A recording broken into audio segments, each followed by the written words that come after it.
Press on the navigation widget to display the home page. Press on Search to enter an address or name.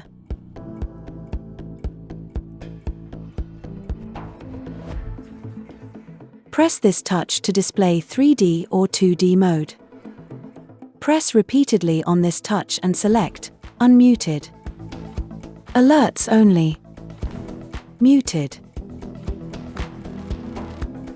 Press on the touches plus or minus to zoom in or zoom out,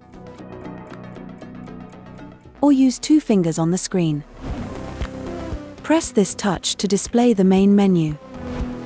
Select Search to enter an address, a name, or certain points of interest. To use GPS coordinates, press this touch to enter latitude and longitude values. Select Drive Home by an address previously recorded in Add Home. Select Drive to Work by an address previously registered in Add Work.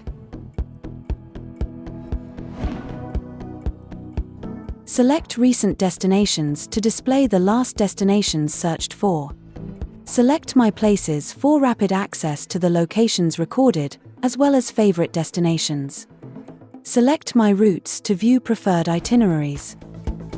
Select Settings to customize the display, voice instructions, map options, route plans, sounds and alerts, vehicle type and system information. Select this touch to display details about software versions and legal information. Press this button to display the various parking options in the area. Press this button to display the different service or charging stations on the current itinerary or nearby.